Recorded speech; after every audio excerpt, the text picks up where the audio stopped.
So if you'd like to use robot structural analysis to analyze a reinforced concrete shear core structure, like in this tutorial, I will show you how to do so. So without further ado, let's get started. So let's click on File over here, click on New Project, and click on Building Design. First things first, let's set out the grids for the building over here. So click on Axis Definition, and let's keep things simple over here. I'll just key in a distance of 6 meters, repeat it 5 times, click on Add. And I'll use ABC over here for the x-axis, and I'll do the same over here for the y-axis over here. Click on apply and close. So now let's define the levels for our structure itself. So let's go to geometry over here, and under the stories button over here you can click on stories. So let's delete everything over here. So let's define the levels for our structure. So let's click on define manually. Let's start at 0, 0, and let's keep a floor to floor height of 4 meters over here. And let's put in 12 number of repeats and click on OK. And click on apply over here, sorry. Since we cannot see the stories for our building in this plan view, let's proceed to the view tab over here, which has the 3D view itself, so you can see the stories drawn out and defined. You can actually visit the plan view over here by hovering over 3D and choosing the XY option over here. So now let's define the column sizes, beam sizes, the slabs, and the shear walls for our structure over here.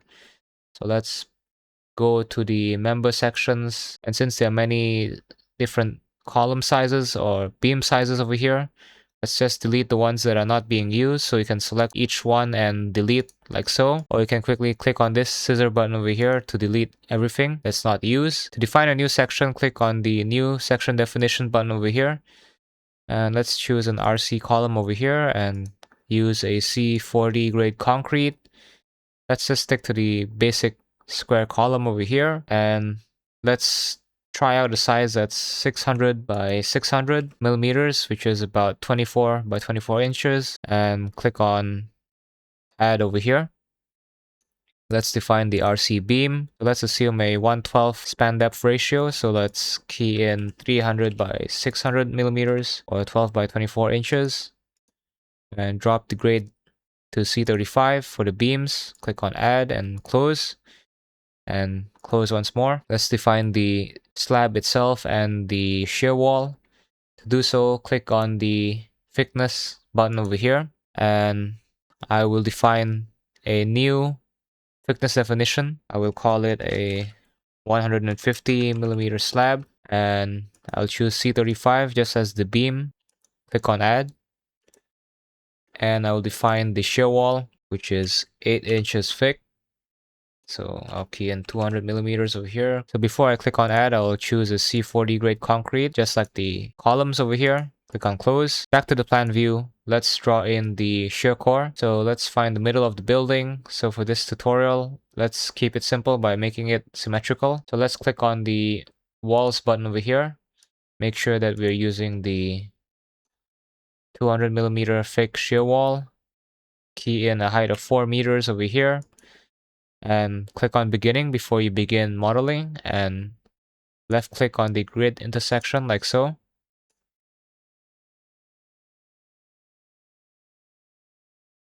Hit escape once to exit the drawing tool. Let's proceed to the view tab. So we can see that we've drawn it underneath the base. So I made a mistake over here. So let's close this first and delete everything. So I forgot to mention that we have to start at story 1, which is 4 meters up. So let's quickly draw in the shear wall. So that's the shear wall at our base floor. So let's quickly draw in the columns over here. So let's click on columns over here, and I will select the RC column option over here.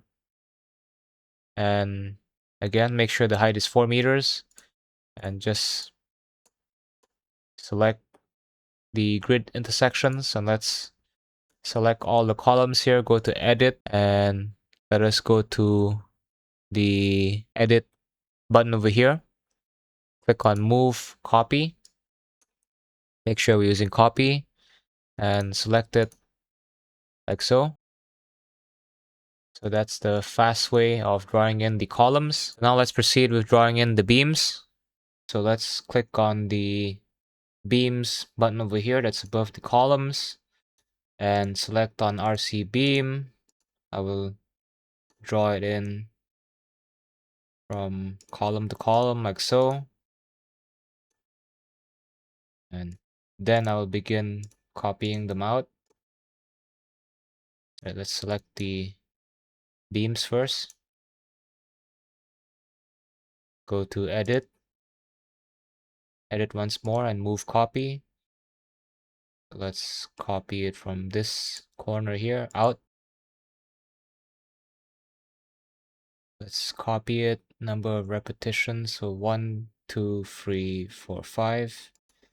So 5, like so, and close. So let's proceed to the 3D view over here and see what we have here. So we've already drawn in the columns, the beams, the shear core in the middle. So let's draw in the slab and the opening. So let's go to the slab button over here and select the 6-inch or 150mm thick concrete slab. Click on the contour method over here. And let's just draw it in like so. Click on apply and we have our slab drawn in. So now let's view the structure with the actual true sizes of the element. So click on section shapes over here. If you notice something, the top flange of the beam is above the slab. Let's select all the beams over here. So you can go to the object inspector and right click on beam, select all, and let's proceed to the geometry tab. Go to additional attributes and offsets.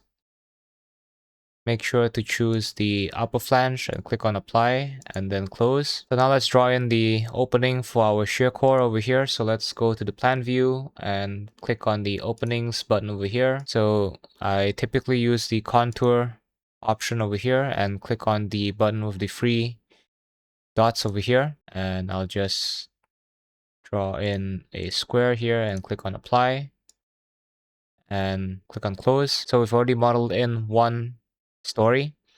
Let's model in the rest. So we don't have to do it manually one by one. That's too time consuming. So let's select everything either like this, or you can go to the object inspector and under story over here, right click and select all, which is far simpler. And let us right click on it once more and go to stories and copy contents of the story. So we have 12 stories over here. So key in 12 and make sure we choose the above option and click on OK. And if you notice, we can't see the rest of the structure because of a particular setting. So let's right click on this story 1 and uncheck on filter structure stories over here. One thing that I forgot to do is differentiate the roof slab from the other slabs. So the roof slab should have no hole in the middle. So let's proceed to the plan view and select the topmost floor. And let's draw in the slab. So let's try a rectangle tool over here. Like so. So you only select 2 points and it will draw it in. So now that the modeling of the structure is complete, let's define the load types and apply the loads for the structure. So let's click on load types over here. So I will name this as dead load or self weight over here. Click on add. And I will name this SDL or superimposed dead load. And the final one is LL, which is the live load over here. And click on close.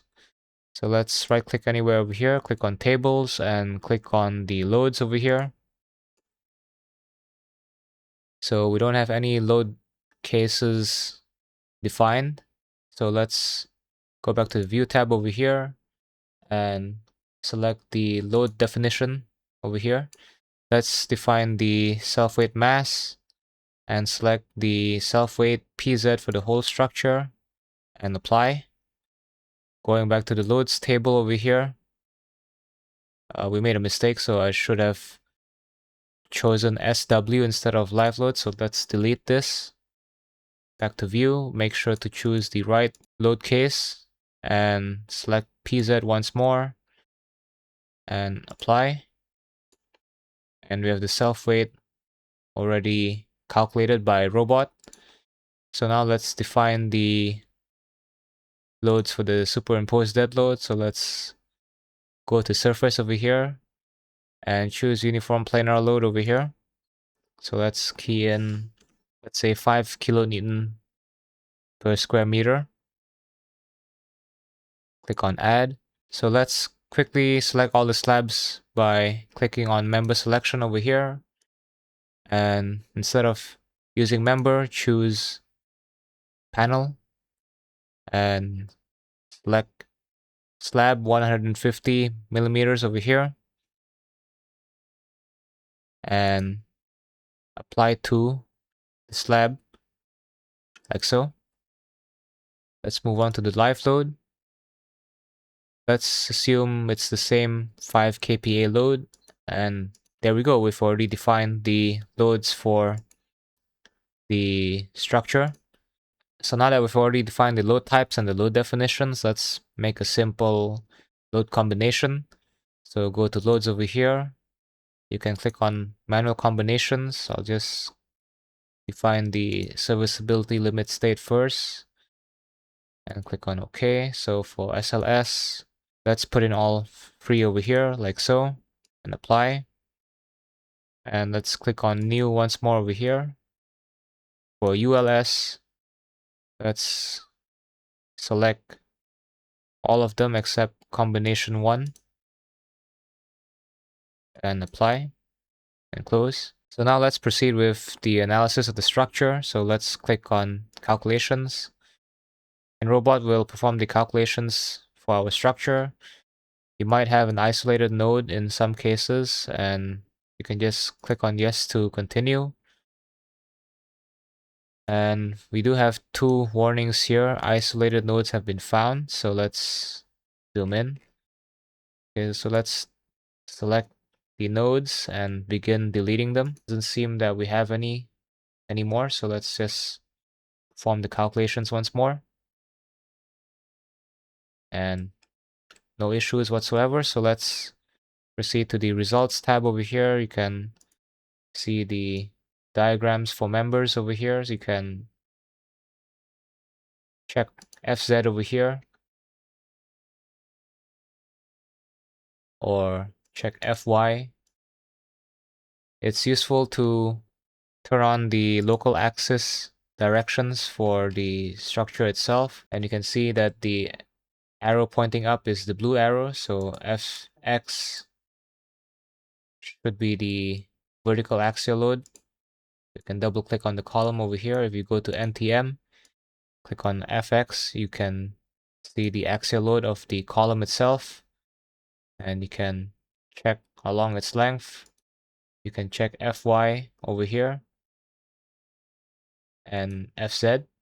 So that pretty much wraps up our tutorial today on the modeling and the analysis of a reinforced concrete shear core building. So this will be one of many parts of my robot structural analysis tutorials. So stay tuned for other tutorials on other aspects of building design in robot structural analysis. If you found this robot structural analysis tutorial useful, like this tutorial, share this tutorial, and subscribe for more structural engineering related tutorials like this. Thank you for watching. Goodbye.